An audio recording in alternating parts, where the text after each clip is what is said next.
नमस्कार, मैं हूं अंकुर और आप देख रहे हैं सत्यहिंदी.com। सत्य हिंदी की खबरें शुरू करें उससे पहले आपको ये बता दें कि सत्य हिंदी का ऐप आ चुका है। उसको डाउनलोड करने के लिए आपको इस वीडियो के डिस्क्रिप्शन में जाना होगा, वहां से आप ऐप डाउनलोड कर सकते हैं। ऐप को आप गूगल प्ले स्टोर से भी डाउनलोड कर सकते हैं। अब एक नजर डाल लेते हैं अब तक की सुर्खियों पर। पेगासस जासूसी व अन्य मसलों पर संसद के दोनों सदनों में हंगामा जारी है। सोमवार को भी विपक्षी दलों के सांसदों ने कार्यवाही शुरू होते ही दोनों सदनों में इस मुद्दे पर नारेबाजी की और हंगामा और शोरगुल हुआ। इस वजह से राज्यसभा और लोकसभा को 12 बजे तक के लिए स्थगित करना पड़ा। राज्यसभा में विपक्ष के नेता मल्लिकार्जुन खड़गे ने कहा कि केंद्र सरकार चाहती है कि संसद में हंगामा होता रहे, जिससे वे अपने बिल पास करा लें और महंगाई, कोरोना, पेट्रोल डीजल की बड़ी कीमतों पर चर्चा न हो सके। लोकसभा में कांग्रेस संसदीय दल के नेता अधीर रंजन चौधरी ने एएनआई से कहा कि केंद्र सरकार आखिर पेगासस जासूसी मामले पर चर्चा करने से क्यों डर रही है। उन्होंने कहा कि सरकार को इस मुद्दे पर चर्चा करनी चाहिए। संसद के मानसून सत्र में हंगामे के बीच केंद्र सरकार लगातार जल्दबाजी में बिल पारित की जा रही है। इसको लेकर टीएमसी के राज्यसभा सांसद डेरेक ओब्रायन ने हमला बोला है। डेरेक ओब्रायन ने कहा कि सरकार संसद में जल्दबाजी में बिल पारित करा रही है। औसतन 7 मिनट से कम समय में एक विधेयक पारित किया जा रहा है। डेरेक ने तंज करते हुए कहा कि कानून बना रहे हैं या पापड़ी चाट बना रहे हैं।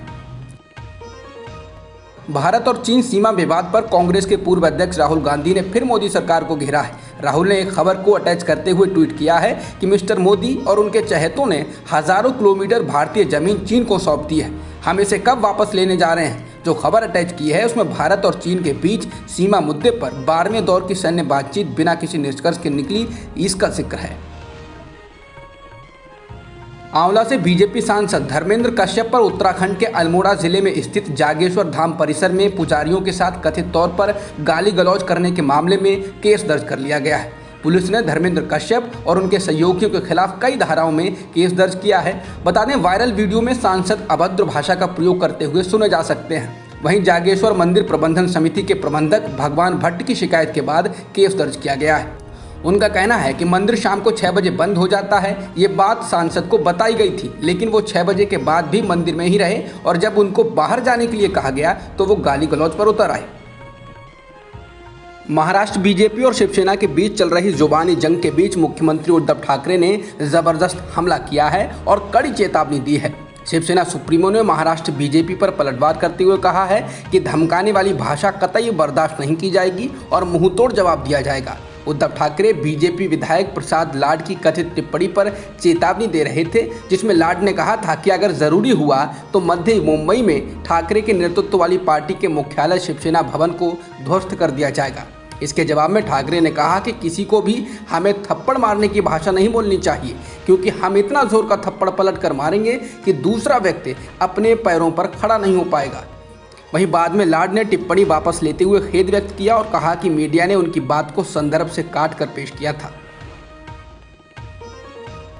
बीजेपी विधायक प्रसाद लाड द्वारा मुंबई के शिवसेना भवन को ध्वस्त करने के बयान के बाद शिवसेना उन पर हमलावर है। शिवसेना ने उनकी माफी को भी स्वीकार करने से मना कर दिया है। शिवसेना सांसद संजय राउत ने कहा कि भाजपा कभी शिवसेना भवन पर हमला करने के बारे में नहीं सोच सकती। ऐसा कहने वाले ये लोग बीजेपी से नहीं हैं, ये बाहरी लोग हैं और एक्सपोर्ट इम्पोर्ट मटेरियल यानी निर्यात आयात की सामग्री हैं। राउत ने कहा कि ये लोग महाराष्ट्र में बीजेपी को नीचे ले जाएंगे। इसके साथ ही राउत ने कहा कि हम उनकी माफी को स्वीकार नहीं करेंगे। असम मिजोरम के बीच करीब हफ्ते भर से चल रही तनातनी के पहली बार कम होने के संकेत हैं। मिजोरम के मुख्यमंत्री जोरमथंगा के बाद अब असम के मुख्यमंत्री हेमंत बिस्व शर्मा ने भी शांति बहाली की पहल की है। हेमंत ने मिजोरम के राज्यसभा सांसद के वनलालवेना के खिलाफ दर्ज एफआईआर को वापस लेने की बात कही है। इससे एक दिन पहले ही मिजोरम सरकार ने कहा है कि वह असम के मुख्यमंत्री हेमंत के खिलाफ दर्ज एफआईआर को वापस लेगा।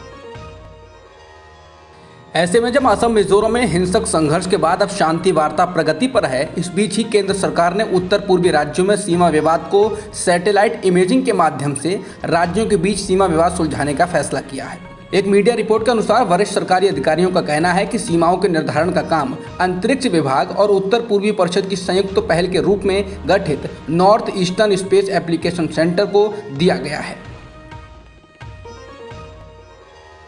आरजेडी नेता तेजस्वी यादव ने आने वाले लोकसभा चुनाव में बीजेपी को हराने को लेकर कहा है कि विपक्षी पार्टियों को अपने अपने अहंकार और मतभेदों को हटाकर एक साथ आना होगा। इसके साथ ही उन्होंने कहा कि लोगों को एक विकल्प चाहिए। कांग्रेस एक अखिल भारतीय पार्टी है, कांग्रेस के बिना विपक्ष एक साथ नहीं आ सकता है। कांग्रेस को ही ऐसे किसी विपक्ष की नींव बनाना है। तेजस्वी ने कहा कि अब काफ़ी देर हो चुकी है और हमें इस बात की रणनीति बनानी शुरू कर देनी चाहिए कि हम लोगों तक कैसे पहुंचेंगे। मुद्दों की कोई कमी नहीं है, लोगों को परेशानी हो रही है और वे चाहते हैं कि ये सरकार गिरे। लोग स्वीकार कर रहे हैं कि उन्होंने गलत पार्टी को वोट दिया, इसलिए ये हमारी जिम्मेदारी है कि हम देश के लिए एक विकल्प पेश करें। भारत की महिला हॉकी टीम ने टोक्यो ओलंपिक में इतिहास रच दिया है। भारतीय महिला हॉकी टीम ने ऑस्ट्रेलिया को 1-0 से हराकर सेमीफाइनल में प्रवेश कर लिया है। बता दें, ये पहली बार है जब भारत की महिला हॉकी टीम ओलंपिक के सेमीफाइनल में पहुंची है। भारत की दिग्गज खिलाड़ी पीवी सिंधु ने टोक्यो ओलंपिक में बैडमिंटन का कांस्य पदक जीत लिया है। उन्होंने चीनी खिलाड़ी हे बियांग जियाओ को सीधे सेटों में 21-13, 21-15 से हराया है। इसके पहले 49 किलोग्राम वर्ग में महिला भारोत्तोलन का रजत पदक मीराबाई चानू ने जीता था। सिंधु ने रियो ओलंपिक में रजत पदक जीता था। वह भारत की इकलौती ऐसी महिला खिलाड़ी बन गई हैं जिनके नाम ओलंपिक खेलों में 2 व्यक्तिगत मेडल जीतने का रिकॉर्ड दर्ज है। भारतीय पुरुष हॉकी टीम ने टोक्यो ओलंपिक में ब्रिटेन को 3-1 से हराकर सेमीफाइनल में जगह बना ली है। भारतीय पुरुष हॉकी 49 साल बाद सेमीफाइनल में दाखिल हुई है। भारत की ओर से जबरदस्त खेल का प्रदर्शन करते हुए दिलप्रीत सिंह ने 7वें, गुरजन सिंह ने 16वें और हार्दिक सिंह ने 57वें मिनट में गोल किया। ग्रेट ब्रिटेन की तरफ से एकमात्र गोल सैमुअल इयान वार्ड ने 45वें मिनट में किया। भारतीय हॉकी टीम 1972 में म्यूनिख ओलंपिक के बाद पहली बार सेमीफाइनल में पहुंची है। भारत में अब कोरोना की तीसरी लहर इसी महीने देखी जा सकती है। हिंदुस्तान टाइम्स के अनुसार इस दौरान हर रोज 1 लाख से अधिक मामले आ सकते हैं, जो हालात खराब होने पर 1.5 लाख भी पहुंच सकते हैं। अखबार ने यह दावा एक रिपोर्ट के हवाले से किया है। इस रिपोर्ट में IIT हैदराबाद और कानपुर के शोधकर्ताओं के हवाले से कहा गया है कि तीसरी लहर की शुरुआत का पीक अक्टूबर में देखा जा सकता है।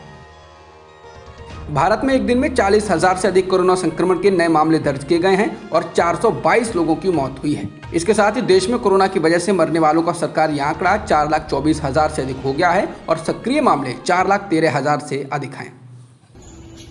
अब तक की खबरों में इतना ही। बाकी खबरों के लिए बने रहिए सत्यहिंदी.com के साथ।